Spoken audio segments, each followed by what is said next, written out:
Good morning. Welcome to Convince Me, presented by Bet365. We are kicking off the Action Network Power Hour. Don't forget, bottom half of the hour, check out the Touchdown Show with Gilles Gallant and Nick Giffen. Get all your anytime touchdown prop info that you need. Also presented by Bet365. Reminder, Bet365 is our presenting sponsor. This is the world's favorite sportsbook brand. Sign up with promo code ACTION to get Bet365's exclusive sign-up offer in New Jersey and Colorado. Bet $1 on any game, get $200 free right now. Our Action Network experts, Chris Raybon, Sean Koerner, Simon Hunter, are going to try to convince me of their favorite props, their favorite sides, their favorite totals. Samantha Previte is on the Action Network fantasy desk. Darren Rovell is on the Action Network news desk. Everything we're talking about, all the data, all the research, all the picks available for free in the award-winning Action Network app. Let's start with the props. Sean Koerner, brother, these things are moving. Talk to me. Yes, they are. And I love this Jamal Williams under 1.5 receptions prop. It's minus 140 right now. I actually had to do a double take. I thought this was for his receiving yards because that would make a lot more sense. But nope, it's for his receptions. And he's only cleared this 2 of 9 games this season. He is their clear lead back on early downs, short yardage situations, goal line situations. Whenever they're running the ball, he's out there. But, when it's a passing down or the 2-minute drill, that's DeAndre Swift and Justin Jackson territory. So Jamal Williams just doesn't see many targets. This is also a tough matchup against the Giants, who play man at the highest rate. They also blitz at the highest rate. So even if Jamal were out there on a passing down, he'd probably have to stay in and block a bit more. And the Giants have only allowed 6 different running backs all season to catch 2 more passes. And I don't think Jamal is going to be the 7th.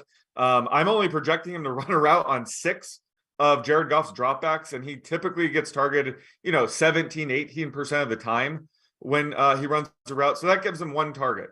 So I don't care about the minus 140 juice here. I would actually price this closer to about minus 300. Again, I think there's a 75% chance he stays under this. So this is by far my favorite prop on the board right now. Here's what I love about this show. It's why we're giving you all the stuff and none of the fluff of other pregame shows. This is the hottest topic of conversation we had before we came on the air, is the price and how it is moving for Jamal Williams under 1.5 receptions. Folks, go and get this one because it is not going to stay at these numbers for long. Everybody is sort of coming to the idea of what Koerner is talking about. Simon Hunter, I don't know if yours is as hot as Jamal Williams under 1.5 receptions. That's how gross we do it here, but tell us what you got. But it is at a better number in value, Chad. And that sometimes is the key with you, my friend. Give me Stephon Diggs anytime touchdown, minus 115. I've seen it at minus 120. Would still take that number. Just a great matchup here for Diggs going against a bad defense, a defense that we just saw get torched by Miami. Now, again, they're indoors playing against a Bills team that just had a bad loss. Even better for us. We have Diggs here who he had scored 3 straight games. In the last 2 games, he's been held without a touchdown. Again, the Jets, they made sense. They have a great secondary. The Vikings one didn't really make sense, right? Like that was a revenge spot. You expect him to score there. He had a bad drop in the end zone, and he was mad. Again, getting interviewed after the game, he was upset about it, mad at himself. Can really see not this Josh Allen trying to force one in here for him, but he wants to get it right. And again, they haven't won the last 2 games. The coaching staff talked about there. He said, we need to get Diggs more touches. Clearly, this is not working. Him not getting these red zone looks and touches, that's affecting this team and us not winning. To me, that's just, again, more praise for a player that you're going to look to get touches. This should be closer to minus 130. The fact that it's minus 115, again, Josh Allen's indoor against a bad secondary, that to me seems like free money this week. I'll take the bait. That is a crazy low number. It is an unbelievably low price for him to score a touchdown in this game. Indoors, as you said, that's interesting. All right. Raybon, you're deceptively gross this week. I'm going with Adam Thielen over 3.5 receptions, and it's at minus 135. I would bet this up to about minus 160. This is an over adjustment due to TJ Hawkinson being acquired by the Vikings. There's still a lot of volume to go around for Minnesota. They're 5th in pass attempts per game at 39.7. and 6th in completions per game at 25.6. And since Thielen lines up most often on the right side, he's going to be able to avoid Trayvon Diggs for most of the night and instead match up with Anthony Brown. And that's a much better matchup. Dallas also plays the 3rd most zone coverage in the league, and Thielen's averaging a reception on 12% of his routes, 12.4% of his routes actually, versus zone, compared to 9.1% against man. So he's a lot better against these kind of coverages. He's never run a route on fewer than 93% of the dropbacks in any game. He doesn't have a drop this season, and he's been over 3.5 in 7 of his 9 games this season. So I expect him to clear this once again. All right, Koerner, here's my follow-up. If you think Jamal Williams is at 75% to catch under 1.5 passes, and you said that it's priced at about minus 140 right now, what would you bet this up to? What price is too high for you to say it's just not worth it? Well, like I said, I think a fair line is minus 300. So it depends what kind of edge you like. I mean, I would still bet this at, minus 230, minus 240, maybe. Maybe I would stop once it gets to minus 250 or so, just to be safe. But either way, I think the fair line for this would be closer to minus 300. I can't even remember when I've seen a number that high on a player prop. That it feels unnatural to see that kind of pricing. Yeah, no, exactly. They would probably just take it off the board and let you bet on his receiving yard prop, which I think is 6.5 right now. Which, he could get 1 catch and clear that. So I just like the added insurance of getting under 1.5 receptions. There's a lot less wiggle room with that. Like I said, he's probably only going to run probably 6 routes today. So it's his opportunities are going to be very limited. I love your logic on Jamal Williams. I love Raybon's logic on Thielen. I actually think the Cowboys are the right side in this game, and the Vikings are probably playing catch up. So there'll be a lot of throws downfield. I'm going with Stefon Diggs anytime touchdown. And the reason why is something Simon said in the very beginning: price sensitivity. I feel like I'm getting a really good deal on this prop. I think it's a get right spot for Stefon Diggs. I like the fact they're going to be playing in a dome. The Browns secondary has been terrible. This defense has been terrible. I just don't think it's priced right. I love all 3 of them, to be honest, and I will end up betting all 3 of them. But for this show, taking Stefon Diggs anytime touchdown, minus 115. Nice job, Simon. Way to go. All right. Let's get to our fantasy segment. Start, sit, drop. We got 3 players: Darius Slayton, Allen Robinson, Donovan Peoples-Jones, Samantha Previte. Kick us off. Raybon and Koerner will decide in their responses if they agree or disagree. Sure. So I am starting Darius Slayton, sitting Donovan Peoples-Jones, and dropping Allen Robinson. And here is why. Slayton was surprisingly the Saquon Barkley show last week opposite this horrific Texans run defense, but Slayton also had a nice day, led the team in all receiving categories, 3 catches for 95 yards and a touchdown. Wan'Dale Robinson was held to 2 catches for 20 yards. Slayton was the wide receiver 12.5 PPR and could end up being everything we kind of hoped Wan'Dale Robinson would be after the Giants were pretty stagnant at the trade deadline. I would feel comfortable starting him as a wide receiver 3 flex this week with the best matchup of the trio against the Lions. Detroit's defense ranks 26th in pass DVOA and has allowed the 4th most fantasy points to receivers this year. Donovan Peoples-Jones has actually been quietly solid since week 4, has at least 50 receiving yards in all of those 6 games. He's also coming off of his best game of the year, capitalized on this very soft matchup against Miami, 99 yards, finished as the wide receiver 26.5 PPR. I do like him going forward as a long-term stash, especially with Deshaun Watson's return on the horizon, but in the near term, he does have the worst matchup of the 3, so I would probably sit him against Buffalo's 5th ranked pass defense per DVOA. And then finally, Allen Robinson, I know hopes are really high for him. The hopes were high for him going into the year because everyone thought that he was just this victim of poor quarterback play for years. He's just been really unimpressive. Only 2 games this year finishing as a wide receiver 2 or better. He seems like the logical next man up with Cooper Kupp on injured reserve, but I just refuse to fall for this metaphorical honeypot. I just can't get behind a guy who he caught 4 passes for 44 yards last week with Kupp going down in that game. So I just think it's more likely that this offense just ends up completely stinking than Robinson steps up and ends up being some kind of Cooper Kupp replacement. So I would have very few reservations about dropping him based on what we've seen this year. You had me at metaphorical. Koerner, what say you about these 3 players? I mean, it's gross, but I'm actually starting Allen Robinson. And, as Samantha said, he's been a huge disappointment this season, but Cooper Kupp is going to be out for quite some time. And that's a lot of targets left on the table. So, Marshawn Lattimore is still out for the Saints. And they've struggled against opposing number 1 wide receivers, which I guess we would consider Robinson number 1 receiver right now. So I view A-Rob as, a high-end wide receiver 3. I'm keeping my expectations in check, but I still like him out of these 3. I'm sitting Donovan Peoples-Jones. I bumped up his projection way up once we found out they weren't playing in a blizzard and are now playing in a dome. But this is still a tougher matchup against the Bills. However, I do like him long-term over Slayton because, Peoples-Jones has caught 4 more balls in 6 straight games.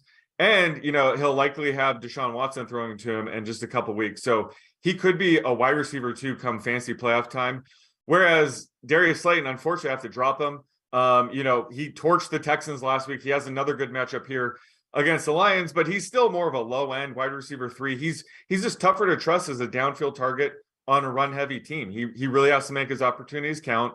And he's going to have a tougher stretch coming up where, he faces the Cowboys and Eagles in 2 of the next 3 games. So just long-term, I don't see myself playing Slayton too often. So he's a drop for me. All right. Koerner is lured by the metaphorical honeypot and Allen Robinson. Raybon, you're kind of a tiebreaker here. Yeah, I am going to start Darius Slayton. I think this is a great matchup for him. And Wan'Dale Robinson's also banged up. So, he's the number 1 wide receiver on the Giants as of now. And, I like that better than Peoples-Jones, who's a number 2, but I will sit him. And then Robinson, I'm dropping. I agree with Samantha that you just can't trust him. And now without Cooper Kupp, you could spend more resources and coverage on taking Robinson away. So I don't think he's at the stage in his career where he can just beat coverage consistently. So I'm dropping him. Raybon and Previte against Sean Koerner. This is an exciting matchup, probably more exciting than the Rams-Saints game itself. Rovell, take it away on the news desk, please. All right, let's start you with props. The number 1 most bet prop is Hayden Hurst, under 39.5 receiving yards in his last 3. He's gone for 35, 42, and 48 Bengals Steelers today. Second one is Tony Pollard, over 43.5 rushing yards. He's gone over 103 times, but his last 2, maybe this is recency bias, 131 and 115. And then Justin Fields, over 68.5. I'm surprised, rushing yards. I'm surprised this is at number 1. He's rushed for over 68.5 yards, 4 out of 10 games, and the last 2, of course, 178 and 147. The most bet games: Eagles, Colts, free money. Lions, Giants, also apparent free money. Jared Goff, 110-1 straight up on the road. He has not won consecutive road games in back-to-back weeks since 2018. And then the Jets, Pats. The Jets, obviously, plus 3.5, but they have not won straight up. If you're going to go money line, a game where they've been off for 13.5 plus days since 2015. They're 0-6. Most bet teams today: Eagles 6.5. Can Jeff Saturday win on another Sunday? Giants -3 against the Lions, and the Bears +3. If you're going to go money line there, the Bears are 4-17 straight up in the last 2 years as a money line dog. That's the least profitable in the NFL. Chad, back to you. So much Bears talk in your segment. Justin Fields, the best Bears quarterback since Sid Luckman in the 1940s. The Bears all of a sudden being a beloved public underdog. Jim McMahon is so upset right now.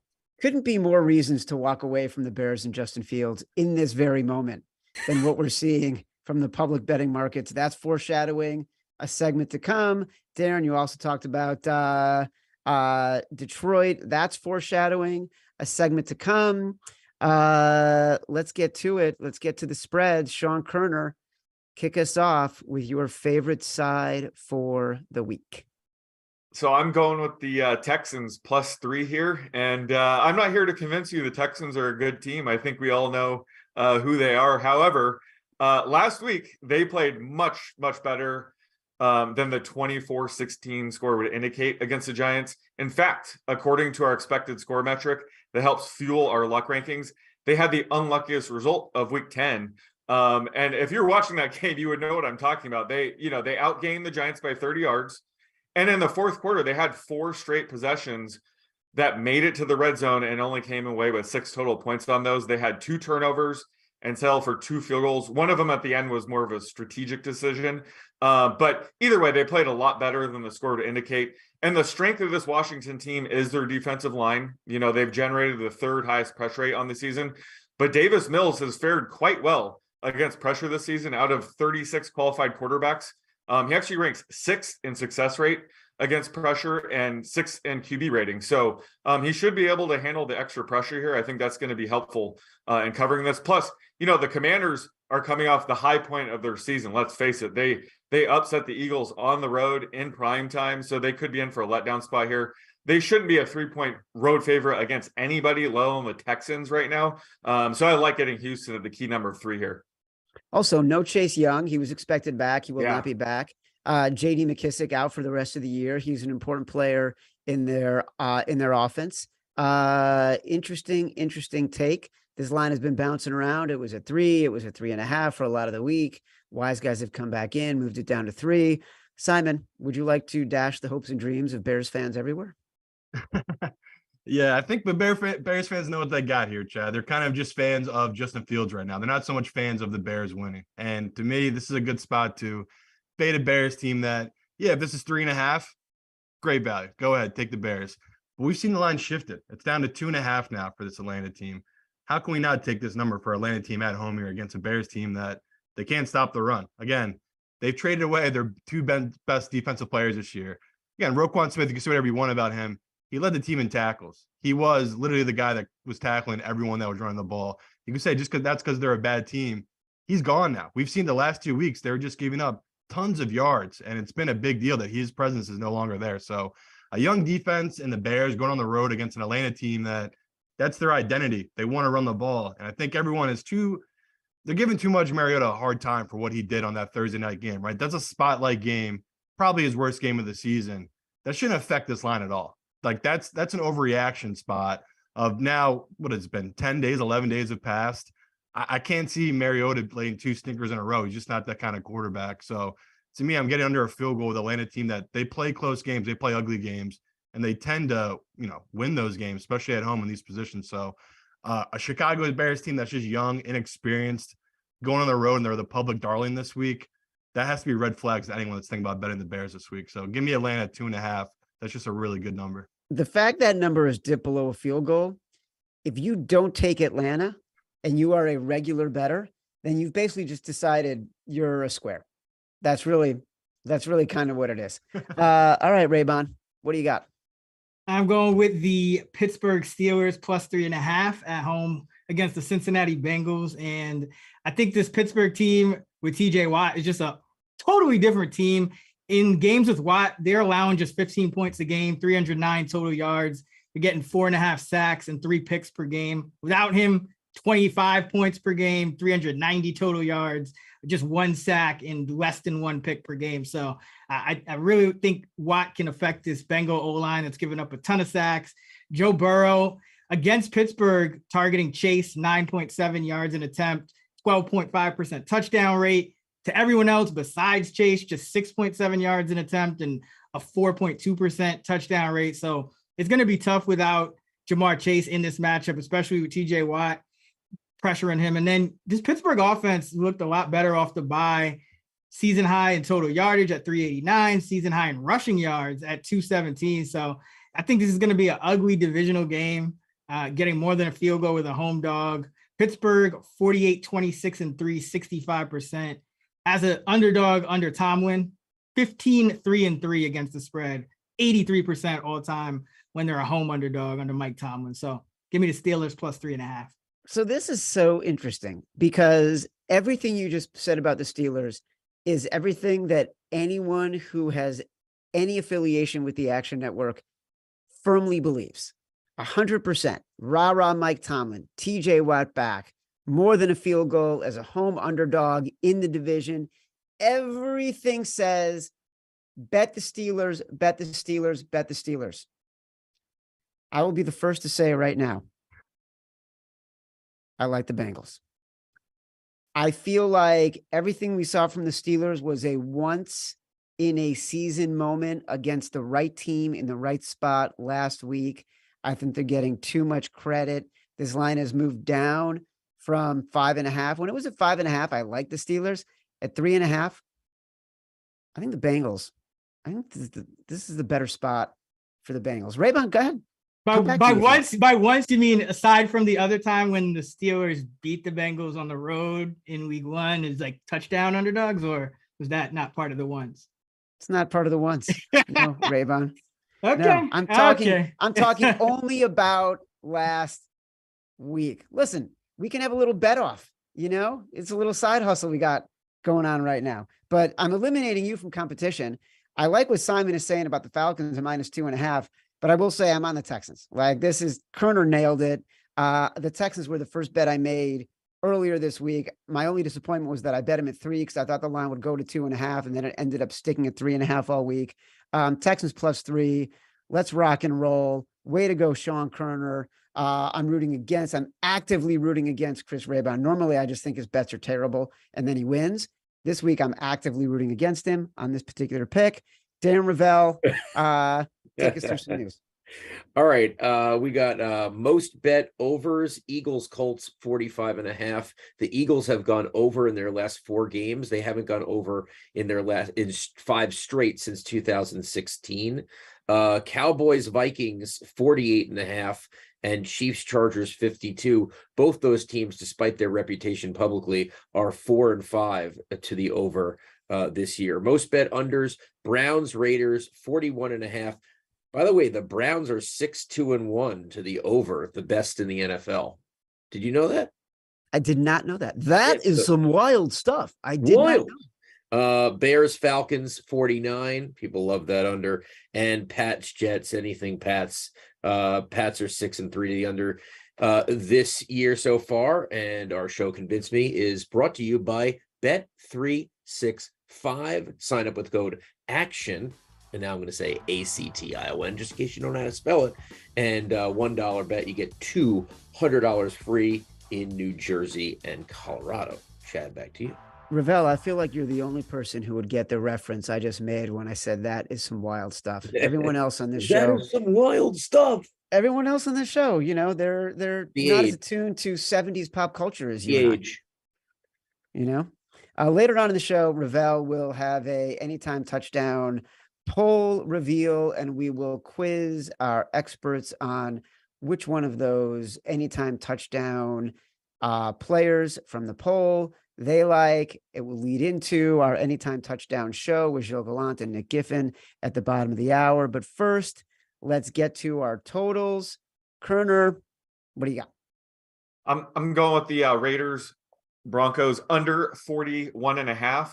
And, heading into the season, this matchup looked like it'd be a potential shootout, but both of these offenses have been disappointing this year, none more so than probably the Broncos and Russell Wilson, who have averaged the fewest points per drive on the season, while allowing the fewest points per drive on the season. So that it should be no surprise that we've seen the under go 8-1 in Denver games this season. It looks like QB coach Clint Kubiak will be calling plays today instead of Nathaniel Hackett. But I'm not sure it's enough to overcome some of the injuries they've had on offense. They're going to be without wide receivers Jerry Jeudy and KJ Hamler here, with right tackle Billy Turner going to the IR. That's their third starter on the offensive line. They've lost the IR over the past month or so. So that's going to be really tough to overcome. So I see them leaning on their three-way running back committee here and their defense to get the win today. Meanwhile, on the other side, the Raiders are still without two of their top pass catchers, and Darren Waller and Hunter Renfrow. Devontae Adams looks like he's going to play through an abdomen injury, but he might not be 100%. They just don't have the weapons right now to attack this Broncos secondary that ranks third in DVOA against the pass. So, they're going to lean heavily on Josh Jacobs here. And Denver did a good job balling up Derrick Henry last week. So I just like getting the under 41.5 here. As we know, 41 is a key number when it comes to total. So I just think this is a little bit too high. Yeah, I'm surprised this number's been sort of planted on 41.5, given the hook and what a key number 41 is. So if you like it, go and take it. I know I did. Simon Hunter, what do you got? Chad, I got another ugly under this week. It's the Giants Lions. I feel like this number is too high at 44.5. We've seen it. It got up to 45.5, got bet down, settled in at 44.5 for most of the week. It's just a good number to me and a key number, and especially a matchup like this where, again, Goff, he made me eat my words last week. I did not see that coming, him performing so well outdoors. It just historically has not been that way. So to me, I'm taking another stand, fading him on the road here, outdoors, once again, against what we should see is much better defensive play from a Giants team that just loves the blitz. And to me, that's the biggest difference here. The Bears, they don't really play that style. The Giants, they do. They're going to make him make quick decisions, force him into decisions he doesn't like making with Goff. And we've seen it with the Giants offense. The Giants, they're not throwing the ball downfield. They're not going huge plays. They're grinding it out. They're picking up yards with Saquon Barkley. They're picking up grind out yards with Daniel Jones running the ball. So to me, a slow-paced team in the Giants. We've seen the trends, them at home, right? They're just historically a good under team. The under hit last week with them at home. That's how it's been for this team. They just like to slow the game down, play really tight defense, and that's been winning for them this year. So do I see the formula changing this week? No. That's how the Giants need to beat this Lions team. They need to slow the game down, get Goff off of a rhythm, and that's how you beat this team. So 44.5, I'll take that under. There were still some 45s floating around right before we came on air. So definitely an opportunity to get below a number, get below close to the best of the number. Chris Raybon, my nemesis. Let's see if this is one I can root for with you.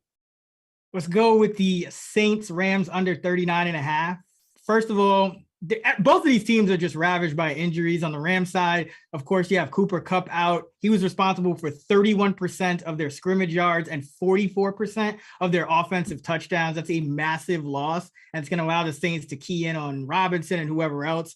Their top three wide receivers are going to be a washed A-Rob, Ben Skowronek, who spends part-time as a fullback, and Van Jefferson, who has 3 catches in 3 games. And then the Rams have 7 offensive linemen that are injured.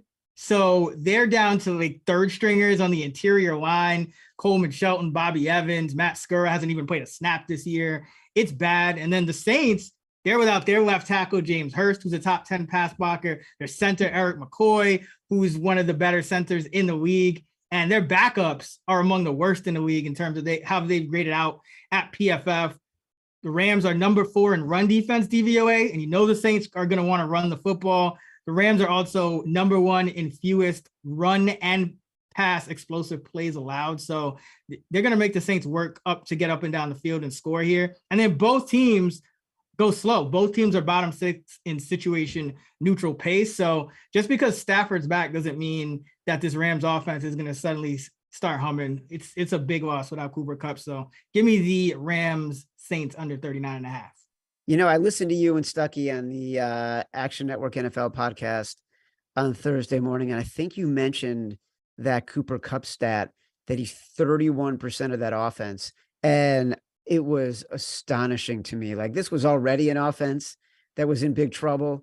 Meanwhile, Andy Dalton, Jameis Winston is sad because he feels he should keep his job, that it's not right that if you get injured, you lose your job. But this offense just has been terrible after those couple of Andy Dalton sort of revelatory games. He's reverted back into the redheaded pumpkin. And so I love this one.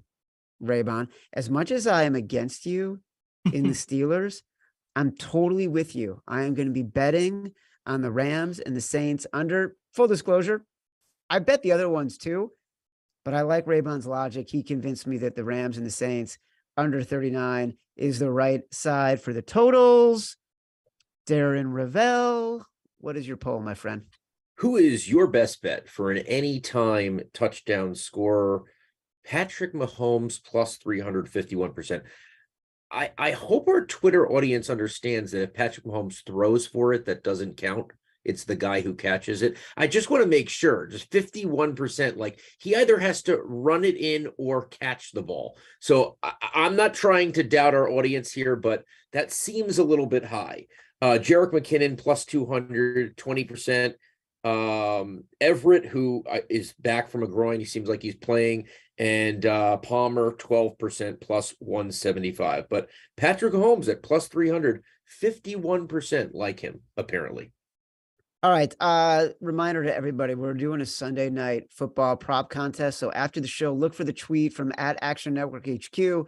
Respond with who you think will score the first touchdown tonight in the Sunday night football game.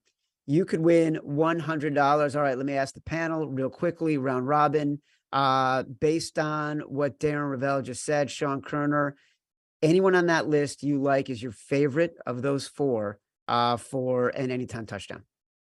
Yeah, I like Josh Palmer. He's at plus 280 now. Chargers might be getting back both Mike Williams and Keenan Allen tonight, but I still expect Palmer to be a key piece of this offense in what could be a shootout. So give me Palmer at plus 280. Simon? I'll take Mahomes. Love it. Wow, Mahomes. Reminder, Mahomes has to score the touchdown with his legs, or he has to. This does not count if he just throws a touchdown pass. Raybon, what do you got? I like Palmer as well. I think it's kind of contrarian with everyone focused on Williams and Allen. You know who's contrarian? Me against you on the Bengals. All right, listen, if you missed any of our picks, you can find them in the award-winning Action Network app after the show. Reminder, this has been Convince Me, presented by Bet365. Let's toss it to our friend Gilles Gallant for the Anytime Touchdown Show, the Touchdown Show. Thanks for watching. Thank you, Chad, and the whole Convince Me crew. Amazing show as always. But now it's time for the main event. Welcome to the Touchdown Show on the Action Network, presented by Bet365. I'm Gilles Gallant with the Action Network. I'm joined as always by my man, Dr. Nick Giffen. And Nick, as always, right at the end of Convince Me, they were discussing an anytime touchdown scorer poll for Sunday Night Football. Usually they look at the top four favorites of who are going to score. Darren Rovell actually put a little bit of an unconventional route here. He actually went with more of the mid-tier guys. So the four guys that he had listed was Josh Palmer at plus 175, Jerick McKinnon at plus 200, Gerald Everett at plus 225, and Patrick Mahomes at plus 300. So Nick, I have like a two-part question here. Of these four, are we seeing any value from a projections odds standpoint? And also, if you had to choose of these four, which one would you take?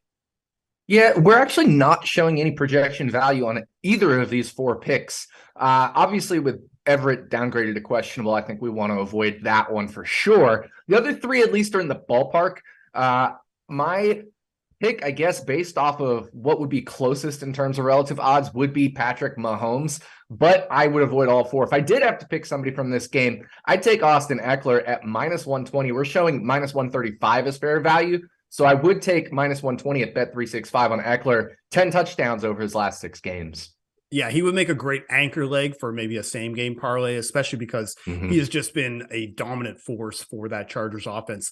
I find some of the odds to be a little tricky too, because Josh Palmer, for example, at plus 175, I find those odds don't really make sense, because if you just look at the last time that they played, he did score in a garbage time situation, but he was around plus 250 to plus 300 odds. And now you've got Keenan Allen and Mike Williams coming back. Yes, Gerald Everett is downgraded to questionable, but that still puts him around third in the pecking order, maybe fourth, depending on how you feel about how involved Eckler will be. So I feel like his odds should have to be over plus 200.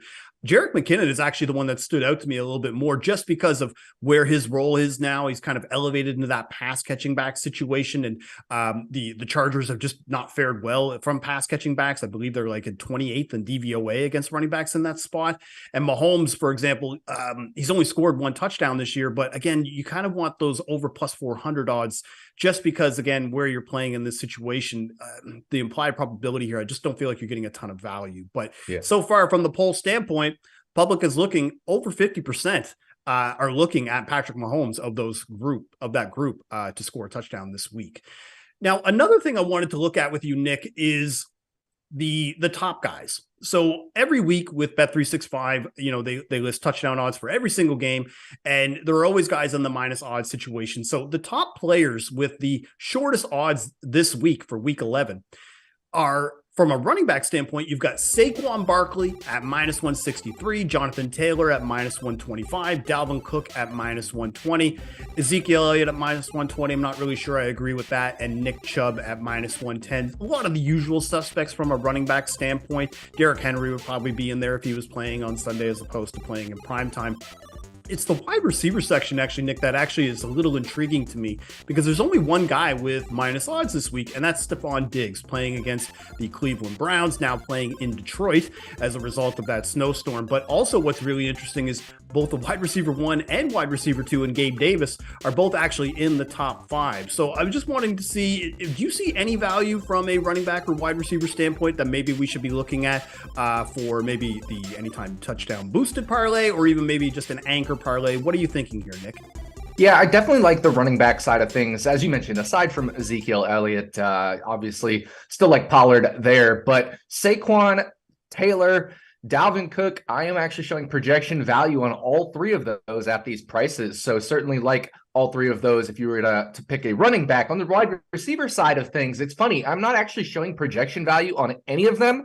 Closest would be Stephon Diggs at minus 110. I have around minus 105 as fair value, but I did write up Gabe Davis as my DFS flag plan to play. If you're playing in tournaments in DFS formats, I really like him because he's got deep ball potential, and Cleveland is 30th in DVOA against the deep ball. Certainly, I'm not going to be on CeeDee Lamb here. I know you and I will be talking about that game a whole lot more later. So, yeah, if I had to go with stuff, I'd probably be looking at those top 3 running backs. Yeah, absolutely. And I think Zeke, just coming back into the lineup, I think maybe odds makers are maybe kind of overcorrecting here because Pollard has looked so good in his short time as the starter. Now, as I mentioned, Bet365 is going to be doing an anytime touchdown boosted parlay with 2 of these players. And we're going to reveal that after we give out our best bets for week 11. So stay tuned. It's going to be a doozy here. I can't wait to reveal it of which 2 guys we have for the boost. So also for Sunday Night Football, as I mentioned, I'll have more picks later tonight on my Twitter account with a video of picks. You can find them on the Action Network app as well. Now, these picks today that we're going to be giving out, Nick, are actually just going to be for the 1 p.m. Eastern and 4 p.m. Eastern games. If you haven't watched the show before, how we do it is we each give 5 picks. We start with our lowest odd picks and we work our way up to the long shot odds. As I previewed earlier, we're going to have a special anytime touchdown boosted parlay from Bet365. We'll give those out after our top picks. And if this is your first time watching the Touchdown Show, make sure to download the Action Network app, as this has all of mine and Nick's picks tracked along with the crew at Convince Me. You can get them as soon as we bet them at the sportsbook. You can also track your picks too and get access to all of our awesome content. And now the Touchdown Show is presented by Bet365, the world's favorite sportsbook brand. If you sign up with promo code ACTION, you'll get Bet365's exclusive sign-up offer in both New Jersey and Colorado. All you got to do is bet $1 on any game and you get $200 free. Hell of a deal. Now, Nick, we've got the business out of the way. Let's get into the fun side of things. Let's start giving out our picks. We're going to start in the red zone. So these are touchdown picks with odds of less than plus 250. And I'm going to get us started, Nick. I'm going right to the afternoon slate, looking at the Raiders versus the Broncos. And I almost fell out of my chair when I saw these odds. I'm going to be taking Devontae Adams at plus 140.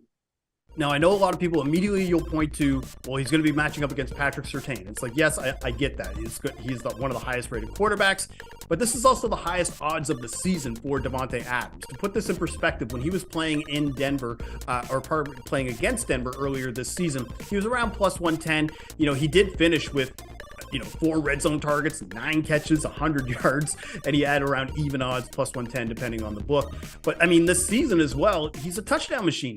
He leads the league in receiving touchdowns. He's 3rd in the NFL in red zone targets, 3rd in overall targets. The volume alone, I think, has to make Davante Adams no more than plus 110 in any given matchup. And also, this is probably going to be a little bit of a stretch from a trend standpoint. Nick and I were talking about this off air, but I like all the reasons that I just mentioned, but this is just kind of an ad. I try to find weird angles of why I bet on guys. Davante Adams has just crushed it in divisional games. So since 2016, kind of when he started to emerge and have double-digit touchdowns every year, he would face a divisional opponent twice in a season. Well, he has only been held out of the end zone in both games against a divisional opponent once in that stretch.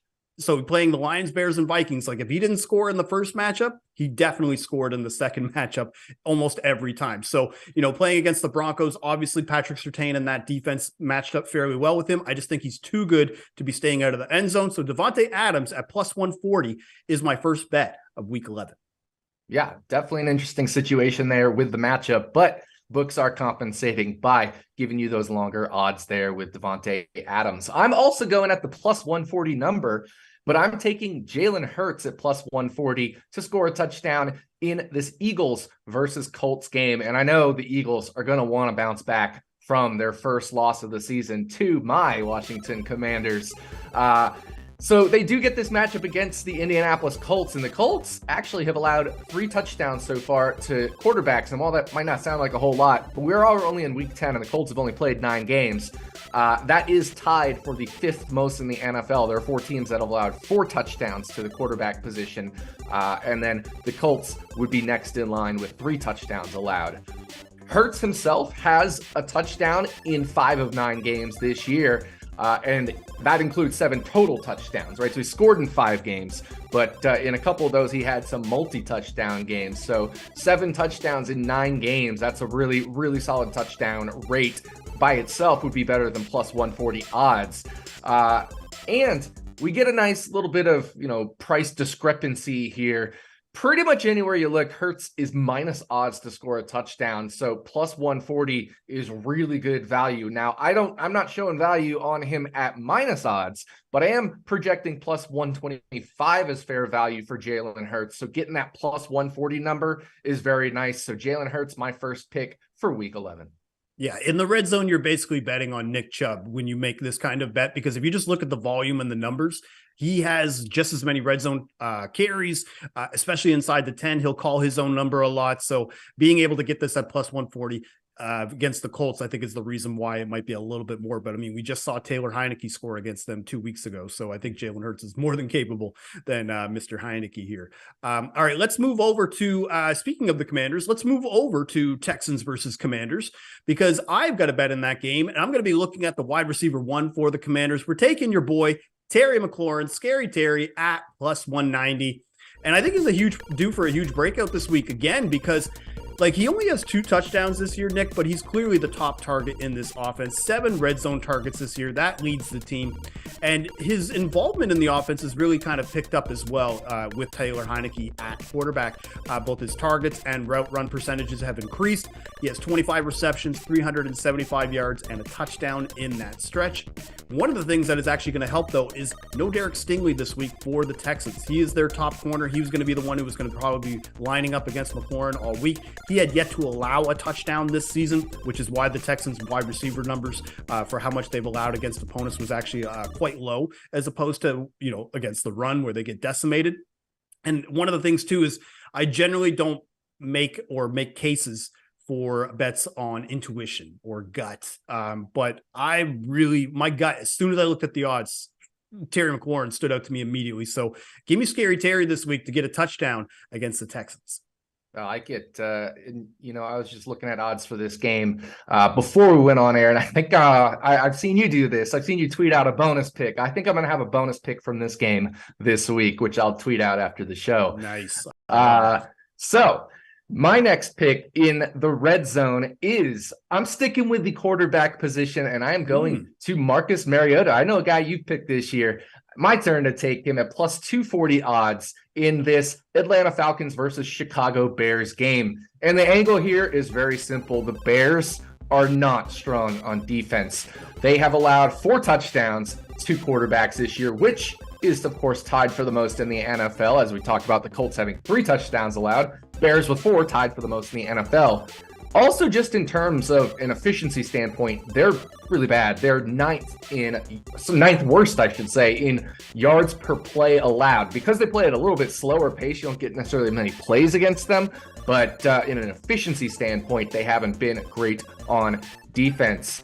Marcus Mariota himself has 3 touchdowns in 10 games, but kind of in this, like, I don't like to play the do card because I don't really believe in that. It's kind of like a gambler's fallacy, but he hasn't had a touchdown since week 6. So it is his longest stretch of the season without scoring a touchdown, but he does have 3 touchdowns in 10 games. Also, he's super efficient inside the 5-yard line. He has 3 touchdowns this year on 3 carries inside the 5. So if they get inside the 5 and they call his number, it's a pretty good bet that he's going to get into the end zone. I think there's a really good opportunity here against the Bears to do that. And of course, according to your tracker, Marcus Mariota is actually positive in ROI this year for anytime touchdowns. So I like it. I have plus 195 as fair value. So plus 240 is like way clear of that. I really like this play. Yeah, absolutely. And I think Cordero Patterson is going to draw a lot of attention as well, maybe even in a little bit of a revenge spot, depending on how you like to bet. But yeah, absolutely. Because Patterson has missed these last few games and Mariota hasn't scored. So it's not like he's really taken away the opportunity from Mariota. No. So I actually think maybe him coming back, like you're saying right here, is actually better for him. Absolutely. Okay, so let's move over now to the midfield bets. So these are touchdown picks with odds between plus 250 and plus 500. And I'm going to get us started again, but I'm going to be looking at another game in the afternoon slate, looking at the Cowboys versus Vikings. And I'm going to take Michael Gallup at plus 250, a little bit of a favorite of mine. 13 targets over the last 2 games with Dak back at quarterback. He's played over 80% of the snaps in those 2 games, and the Vikings pass defense overall has struck. 5 touchdowns allowed in the last 3 games to wide receivers. They're bottom 5 in receptions and yards per game to the position. Now, CeeDee Lamb, we just looked at him as one of the favorites, sitting there around plus 120. Not bad value, but he's likely going to be matched up with Patrick Peterson a lot in this matchup. Not to say that he can't score on Patrick Peterson, just be a little bit more difficult.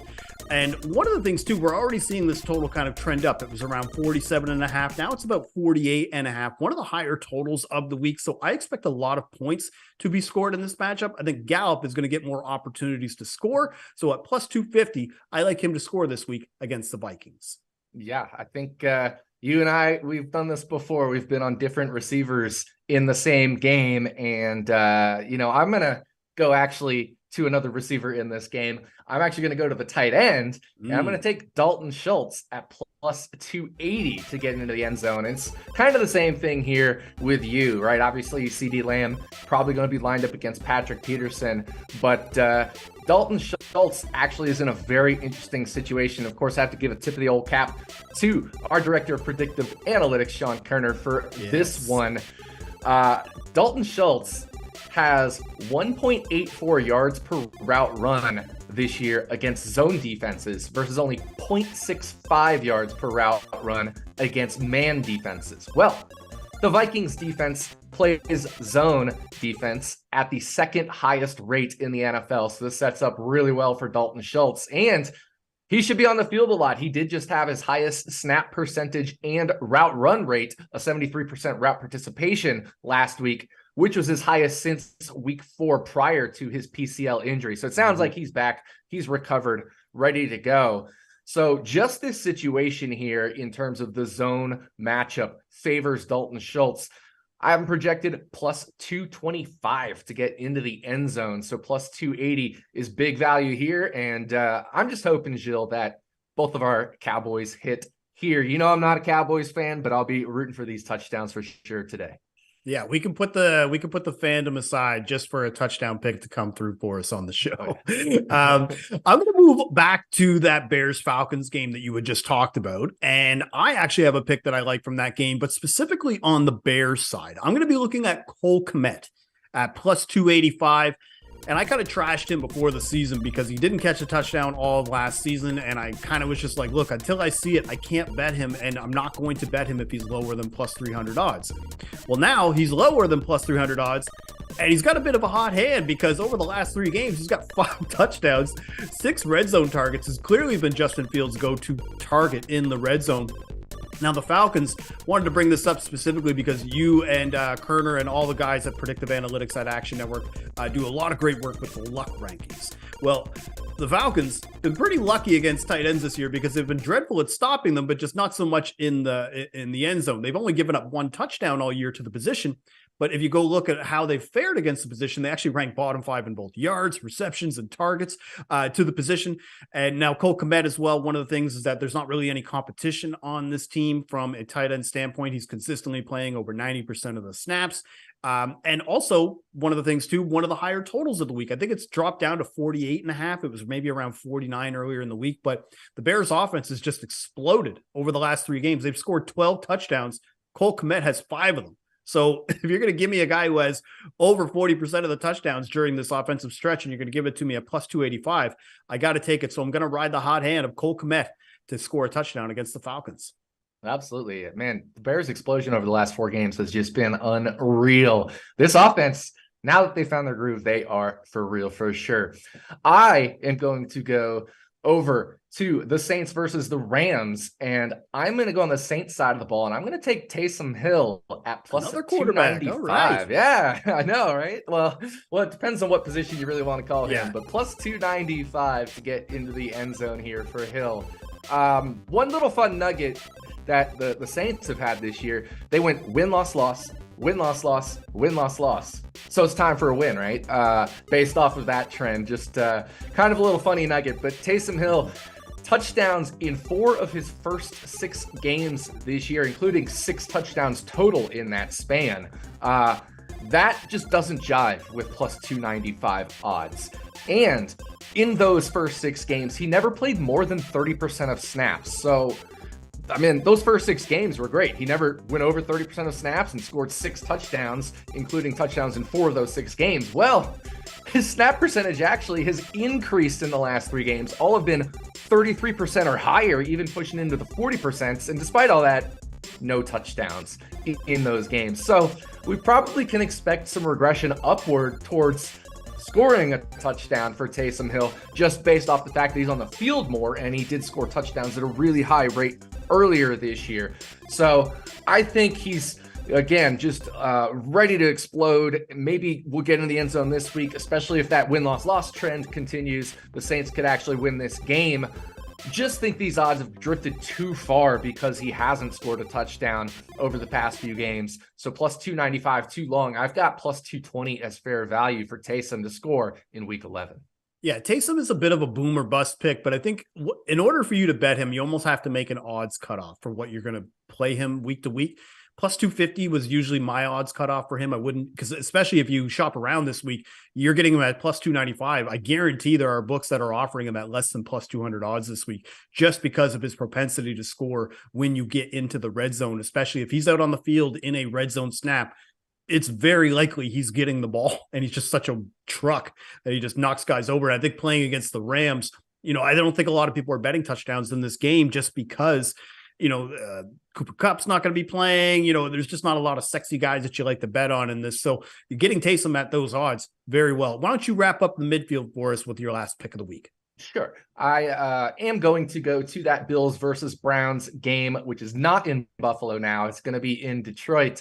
And I'm going to take the other wide receiver in this 3-headed monster. I'm going to go with Isaiah McKenzie plus 375 to score a touchdown. Now, I like Diggs to get in the end zone. I do like, obviously, Gabe Davis to get into the end zone, but those prices were just too short for me. McKenzie at plus 375 is just too long. He does have a touchdown in 4 of 8 games this year. That's 50%. I mean, obviously, if those were translated to odds, he'd be even money. Now, of course, it doesn't work like that, but plus 375 against this Browns defense that struggles against the pass is just too long. He's also just used a lot. Isaiah McKenzie is used a lot near the end zone.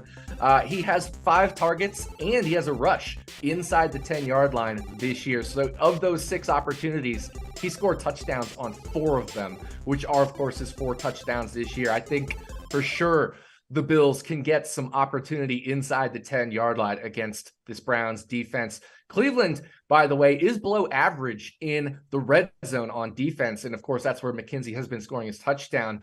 Cleveland's below average in red zone plays allowed and below average in red zone touchdown percent allowed. So definitely think if the Bills get into the red zone, they're going to be scoring at a high clip. I project Isaiah McKenzie to score a touchdown at about plus 265 odds as fair value. So we're getting just monster value here at plus 375. Yeah, it's insane that actually McKenzie is the most profitable touchdown scorer right now this season for the Bills, just with how many points they put up week to week. Yeah, like I feel like right now you're getting 4 touchdowns in 8 games. He missed 1 game, this year as well, playing against the Browns team that just can't really stop anybody anywhere. So, I'm not saying that you can't bet on Diggs or Davis or Josh Allen specifically, but you're getting Isaiah McKenzie at these odds. It just doesn't make sense. So I'm not really sure what's going on here, but great pick by you. That's your final pick of the week. I'm going to wrap us up here. We're going to move over to the long shot bets. So these are any touchdown picks with odds over plus 500. And I had to do a quarterback this week because you had 3 this week. I had to get 1. But I'm going to move to the Bengals-Steelers game. And I'm going to take Joe Burrow at plus 600. And it's a bit of a long shot, Nick, but I'm going to take a swing because he's just keeping up an awesome pace. He's scored a touchdown in 4 of the last 5 games, 3 of them from the 1-yard line, but 1 was also a 19-yard touchdown that he scored against the Saints. So, it's just not your, goal line or nothing kind of touchdown with him. Joe Mixon, for example, he went crazy last week with the Bengals, like 5 touchdowns.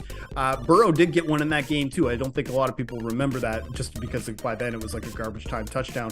But Joe Burrow is the new Ryan Tannehill. Ryan Tannehill was the second most profitable anytime touchdown scorer last season, most profitable quarterback. This year, it's Joe Burrow, most profitable quarterback for plus 18.7 units if you would just blindly bet 1 unit on him every week. And also, when he played the Steelers last year, he's only played the Steelers a few times just because his career, he's only in his 3rd year at this point. But he did score an 8-yard touchdown on the Steelers last season. And at these odds, it's my favorite quarterback touchdown prop of the week. So Joe Burrow at plus 600, going to ride with my man. Yeah, four quarterbacks between us this week. I like it. And I haven't been picking too many quarterbacks. So, I guess it's hopefully it's this position this week that gets it done for us. Quarterbacks are the biggest rush. When you actually pick a quarterback and he scores, nobody can tell you shit. Like you feel like you just predicted like the lottery. So, yeah. All right, let's go over the picks that we have for this week. So my 5 picks this week are Devontae Adams at plus 140, Terry McLaurin at plus 190, Michael Gallup at plus 250, Cole Kmet at plus 285, and Joe Burrow at plus 600. And Nick's picks this week, he's got Jalen Hurts at plus 140, Marcus Mariota at plus 240. Then he's going to take my guy Dalton Schultz at plus 280. Then we're going to get some Taysom Hill in there at plus 295. And he rounds it out with Isaiah McKenzie at plus 375. So for anybody who has stuck around this far, now it's time for the Bet365 Anytime Touchdown Boosted Parlay. Let's reveal it now. And we've got Saquon Barkley and Jonathan Taylor. Parlay of these 2 running backs. We were getting plus 190 if we were just parlaying them before. Now it's boosted up to plus 224. And we talked about this, that Barkley had the shortest odds of the week, biggest favorite of the week to score with the biggest implied probability at 62% implied probability to score. He has scored a touchdown in 6 of 9 games this year, Nick. 20 plus carries in 6 of 9 games. Facing a Detroit Lions team that has just been exploited by the run year over year. They're bottom 5 in touchdowns allowed to the position and rushing yards allowed as well to running backs. And then Jonathan Taylor, up until a couple weeks ago, we weren't really sure if he was ever going to be Jonathan Taylor again. Well, he had his I'm back game last week versus the Raiders. 22 carries, 147 yards and a touchdown. The Colts are hosting the Eagles this week. The Eagles surprisingly have given up 9 touchdowns to running backs this year. Brian Robinson, Antonio Gibson, your boys, they scored on them last week. Mm-hmm. What are you seeing from a projected odds standpoint and why we're getting a little bit of value here? Yeah, I mean, I definitely like both of these. And Jonathan Taylor, I especially like the Colts also come in really well in the luck rankings as the unlucky team. And I actually made them my luck ranking pick this week. I think Washington showed the formula on how to beat these Eagles. You attack their run funnel defense. And with Jeff Saturday, in his first game there, he really focused back on the run with Jonathan Taylor, as you mentioned, 22 for 147. I think they're going to focus that way this week again. So definitely like this. Overall, I am seeing fair value at plus 187, which is even better than the original plus 190 number. And now it's boosted all the way to plus 224. So this is a super duper boost. And I think this boost is going to hit. I think we're going to get 2 boosts in a row that are going to hit this week, courtesy of Bet365. Absolutely. Yeah, we hit the boost last week. So this boost again is Saquon Barkley and Jonathan Taylor, was plus 190. Now it's up to plus 224. And the touchdown show is presented by Bet365, the world's favorite sportsbook brand. If you sign up with promo code ACTION, you'll get Bet365's exclusive sign-up offer in both New Jersey and Colorado. You bet $1 on any game and you get $200 free. Sign up with Bet365 today. So that's all for today, Nick. 5 picks from me, 5 picks from you. We're going to see everybody next Sunday at 11:30 a.m. Eastern as part of the new Action Network Power Hour right after Convince Me. Now, if you did miss Convince Me and you're looking to get their picks, you can either rewatch the show or you'll download the Action Network app and you can get all of their picks in one place. You can check out all of our bets and you can track yours too. Also, just as a reminder, I've got touchdown score picks coming out later today for Sunday Night Football between the Chargers and the Chiefs. You can follow me on Twitter at GDog5000. Make sure to follow Nick as well at RotoDoc. I want to thank everybody again for watching the Touchdown Show presented by Bet365. Bon chance.